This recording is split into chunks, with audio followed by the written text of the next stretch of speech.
Hello everyone. बच्चों, जैसा कि हम जानते हैं हमारे इकोनॉमिक्स के पेपर में हमें 20 मार्क्स के ऑब्जेक्टिव क्वेश्चंस पूछे जाते हैं। Yes, 20 marks.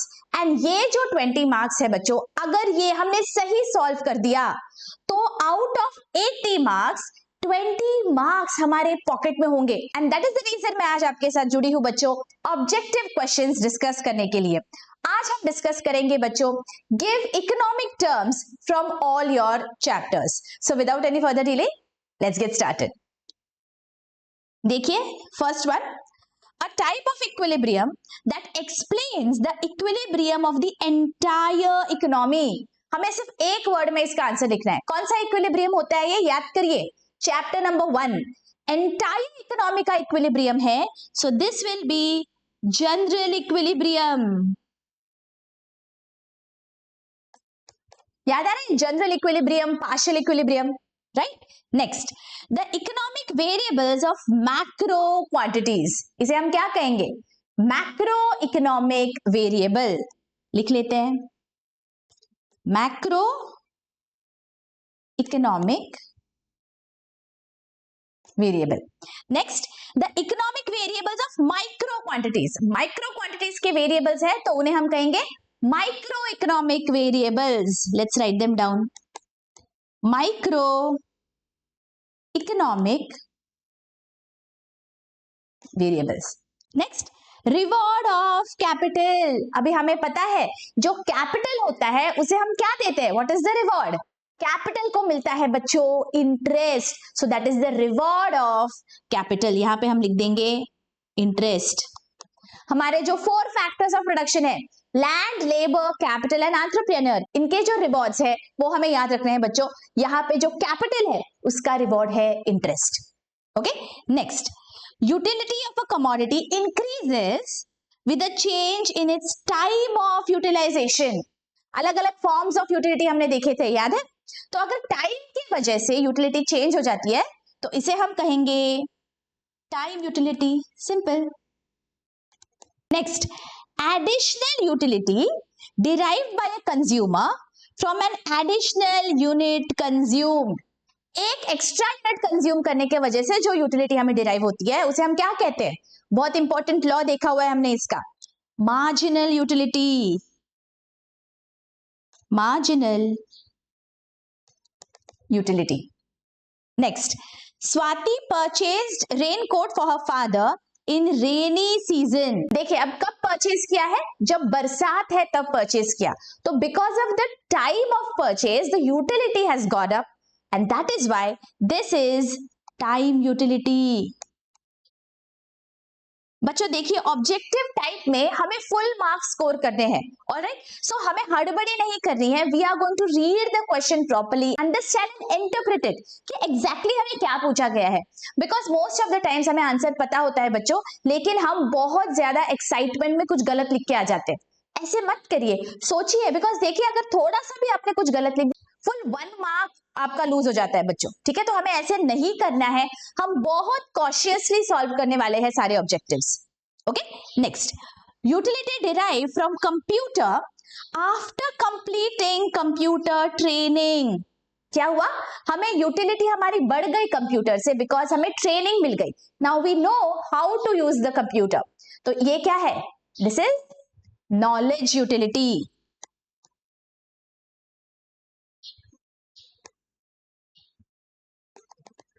Correct. Next, one satisfying capacity of a commodity. ये तो बहुत सिंपल है, this is utility. Next, quality in a commodity that is beneficial for the health. देखिए, हमने फीचर्स ऑफ यूटिलिटी में ये देखा था बच्चों, that utility is different from usefulness. जो बेनिफिशियल है उसे हम कहेंगे यूजफुलनेस, बट यूटिलिटी और यूजफुलनेस में अंतर होता है, right. The sum of the utilities derived from consumption of all the units of a commodity। सारे यूनिट्स हमने कंज्यूम कर लिए तो हमें जो यूटिलिटी मिलेगी उसे हम कहेंगे total utility. Next, the additional utility derived from the consumption of an additional unit of a commodity। क्या कहेंगे हम इसे, marginal utility. Marginal utility, full form लिखना है आपको. Okay, next, a situation where more quantity is demanded at lower price. Okay, तो यही हमने देखा, जब प्राइस के चेंजेस होते हैं तो हम इसे क्या बोलते हैं, variation in demand. Okay, price के वजह से डिमांड पे असर हो गया. अब यहाँ पे पूछा क्या गया है, a situation where more quantity is demand at lower price, मतलब प्राइस कम हो गई, इसके वजह से अगर क्वांटिटी डिमांडेड बढ़ जाती है तो हम इसे बोलेंगे expansion in demand. Okay, this is a variation in demand का पार्ट है ये expansion, right. Next, graphical representation of demand schedule. क्या बोलते हैं, जब हम ग्राफ में डिमांड शेड्यूल को बनाते हैं तो हम इसे क्या बोलते हैं, it is known as demand curve. तो यहां पे लिख लेते हैं demand curve. Next, a commodity which can be put to several uses, जिसके बहुत सारे यूजेस होते हैं, ऐसी कमोडिटी को हम क्या बोलते हैं, उसको हम बोलते हैं मल्टीपर्पज यूजेस, जिसके बहुत सारे यूजेस होते हैं, right. Next, more quantity is demanded due to changes in factors determining demand other than price. Okay, price को छोड़ के बाकी सारे फैक्टर्स चेंज हो गए, जिसके वजह से ज्यादा क्वांटिटी आपने डिमांड की, मतलब this is a part of change in demand. और चेंज इन डिमांड जिसको हम बोलेंगे मोर क्वांटिटी डिमांडेड, मतलब this is increase in demand. Okay, be very very careful here. Other factors अगर चेंज हो रहे हैं मतलब इंक्रीज इन डिमांड है, और अगर प्राइस की वजह से चेंज हो रहा है then that will be expansion in demand. Okay, देखिए यहां पे ये दोनों में फर्क है, please remember. Alright, next, a desire which is backed by willingness to purchase and ability to pay. ये तो पता ही होना चाहिए, इसे क्या बोलते हैं, ये तो बेसिक है, इसे हम डिमांड बोलते हैं, willingness and ability. All right, first one, degree of responsiveness of quantity demanded to change in income only. मतलब quantity demanded का जो change है because of income अगर होता है तो हम इसे क्या बोलते हैं, इसे हम बोलते हैं income elasticity of demand, right. Next, degree of responsiveness of a change in quantity demanded of one commodity due to change in price of another. Quantity change हो गई एक कमोडिटी की, लेकिन प्राइस तो दूसरी कमोडिटी की चेंज हुई थी, तो इसे हम बोलेंगे cross elasticity of demand, right. आगे, degree of responsiveness of a change in quantity demanded of a good to a change in its price. Price की वजह से जब क्वांटिटी पे असर होता है तो हम इसे बोलेंगे प्राइस इलास्टिसिटी ऑफ डिमांड. आगे, elasticity resulting from infinite change in quantity demanded. quantity demanded infinite है तो क्या बोलेंगे हम ऐसी elasticity को, perfect elasticity, right. यहां पे लिख लेते हैं perfect elasticity. Next, elasticity resulting from a proportionate change in quantity demanded due to a proportionate change in price. मतलब जितना प्राइस में चेंज हुआ है उतना ही क्वांटिटी में भी चेंज हुआ है, तो हम इसे क्या बोलते हैं, याद करिए, this is unitary elastic demand. Cost incurred on fixed factor. Fixed factor के कॉस्ट को हम क्या बोलते हैं, टोटल फिक्स्ड कॉस्ट. ओके, आपको इससे शॉर्ट फॉर्म नहीं लिखना है, पूरा लिखना है. Alright, cost incurred per unit of output. Per unit जो है उसे हम बोलेंगे average cost, right. Net addition made to the total cost of production. Total cost of production में अगर हम कुछ इंक्रीज करते हैं तो इसका मतलब होगा marginal cost. Okay, marginal cost. Net addition होगा, addition by a single unit, ऐसे जब वर्ड्स यूज होते हैं तो मार्जिनल वाला कॉन्सेप्ट होता है. Okay, next, revenue per unit of output sold. Per unit आ गया मतलब एवरेज वर्ड यूज होगा, so average revenue. Okay, first one, the market where there are few sellers. बहुत कम sellers होते हैं तो इसे हम क्या बोलते हैं, few sellers. Oligopoly, right, few sellers होते हैं. The point where demand and supply curve intersect. ये देखो, perfect competition में प्राइस कैसे डिसाइड होता है हमने देखा था, दैट जहां पे डिमांड और सप्लाई कर्व इंटरसेक्ट होते हैं, that is the equilibrium price. Correct. तो यहाँ पे कौन सा पॉइंट है वो? Equilibrium point. तो यहाँ पे हम लिख देंगे इक्विलिब्रियम पॉइंट, बिकॉज जो परफेक्ट कंपटीशन होती है वहां पे market forces are going to decide the price, इसीलिए डिमांड और सप्लाई कर्व जहां इंटरसेक्ट होते हैं, दैट इज द प्राइस जहां पे इक्विलिब्रियम होता है। Okay. The cost incurred by the firm to promote sales, sales promote करने के लिए जो कॉस्ट इनकर करते हैं उसे हम क्या बोलते हैं? Selling cost. Next, number of firms producing identical product, बहुत सारे फर्म्स है लेकिन जो प्रोडक्ट है वो एक जैसा है, इसे हम क्या बोलेंगे? याद करिए कौन सा टाइप ऑफ कंपटीशन है जहां पे same product, homogeneous product is produced by all the firms, इसे हम बोलते हैं परफेक्ट कंपटीशन। परफेक्ट कंपटीशन में बहुत सारी फर्म्स सेम प्रोडक्ट प्रोड्यूस करती है, identical. And last, charging different prices to different consumers for the same product और सर्विस। आपकी प्रोडक्ट और सर्विस सेम है लेकिन आप अलग अलग प्राइसेस चार्ज करते हो अलग अलग कंज्यूमर्स को, तो इस चीज को क्या कहते हैं? इसे कहते हैं price discrimination, which is a feature of monopoly. याद करिए मोनोपोली के लेक्चर में हमने डिटेल में स्टडी किया था, करेक्ट? तो यहां पे हमारा आंसर आएगा price discrimination. Okay. A statistical tool to measure changes in an economic variable over a period of time. क्या कहते हैं इसे? इसे हम कहते हैं index number. Okay. Next, an index number measuring the general changes in the prices of goods over a period of time. Changes in prices of goods. तो हम इसे कहेंगे बच्चों price index number. किसका चेंज मेजर कर रहा है इसके ऊपर डिसाइड होगा कौन से टाइप का ये इंडेक्स नंबर है, right? Next, an index number measuring the general changes in the labour productivity over a period of time. ये क्या है? स्पेशल पर्पस इंडेक्स नंबर है, ये हमने स्टडी किया हुआ है। तो इस इंडेक्स नंबर का नाम क्या आएगा? Labour productivity index number, right? Let us write this down, labour productivity index number. आपको फुल फॉर्म लिखना है, okay?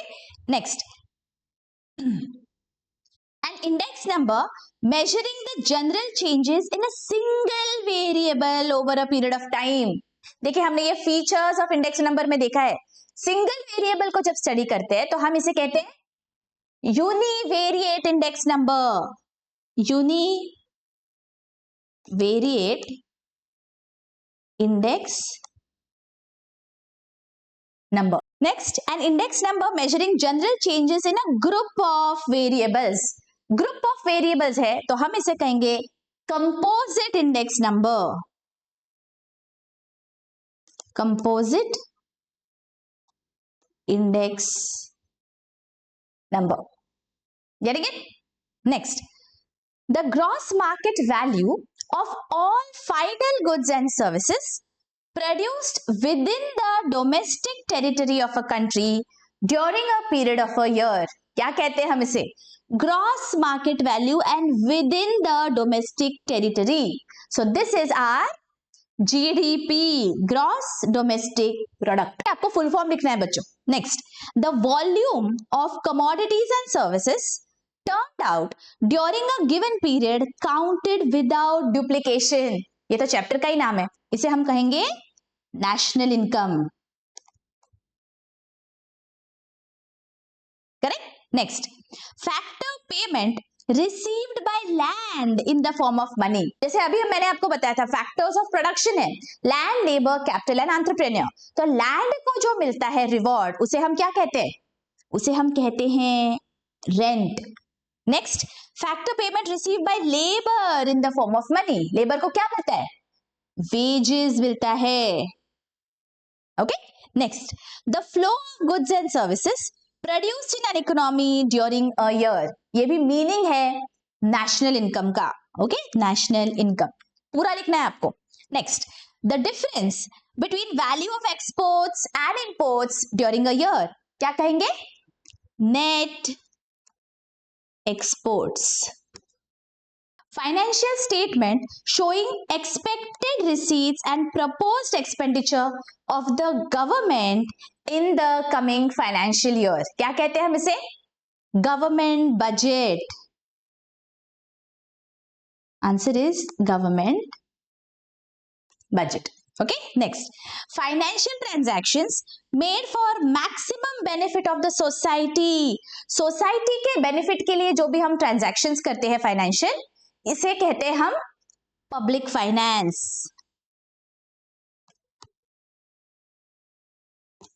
Expenditure incurred on various government departments and services. ये जो टाइप ऑफ एक्सपेंडिचर है जो अलग अलग गवर्नमेंट के डिपार्टमेंट्स के लिए करते हैं, that is revenue expenditure. Let's write this down. Revenue expenditure. Okay, next. Compulsory contribution from the person to the government without reference to special benefits conferred. कोई special benefit से connection नहीं है, लेकिन compulsory हमें देना पड़ता है गवर्नमेंट को. वो क्या होता है? That is tax.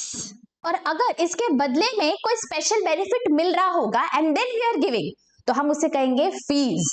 Okay, confuse नहीं होना यहाँ पे. Amount to be paid by the concern person in case of violation of a law. क्या होता है जब हम कोई भी लॉ वायलेट करते हैं? That is known as fine, जो हम पे करते हैं.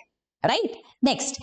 Dates raised by the government on the basis of financial resources outside the country. Outside the country से जब डेट होता है तो उसे हम कहते हैं बच्चों external debt. Deposits withdrawable on demand. Demand पे हम विड्रॉ कर सकते हैं तो हम इन्हें कहेंगे demand deposits. Next. Debt instrument issued by companies और the government as a means of borrowing long term funds. Long term funds जब चाहिए होते हैं तो क्या इशू करता है गवर्नमेंट? गवर्नमेंट हमें देता है bonds. Right, next.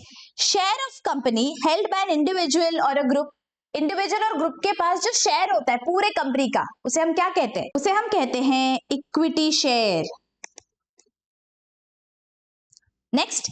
Debt instruments issued by a government with the promise of repayment at maturity. Government जब इशू करता है और कहता है that after certain period I am going to repay this money, तो इसे हम कहते हैं बच्चों government securities. Government securities. Purchase of goods and services by one country from another country. Purchase है, इसे हम कहेंगे बच्चों import trade. Right? Next, sale of goods and services by one country to another country. Sale किया है तो ये हो जाएगा export trade. Next, systematic record of all international economic transactions of a particular country for a given period. सारे transactions का जब record है तो उसे हम कहेंगे balance of payments. Okay, balance of payments because all the transactions are recorded. And last, difference between value of countries exports and imports for a given period. But जब सिर्फ import और export की बात आती है तो this will be balance of trade. Okay बच्चों, balance of payments and balance of trade में difference है. Alright? I hope यहाँ तक आपको सब बहुत अच्छे से समझ गया है बच्चों. अगर lectures अच्छे लग रहे हैं, do share with your friends and colleagues and help us reach out to a large number of students. मिलती हूँ आपको नेक्स्ट लेक्चर में. Till then, take care.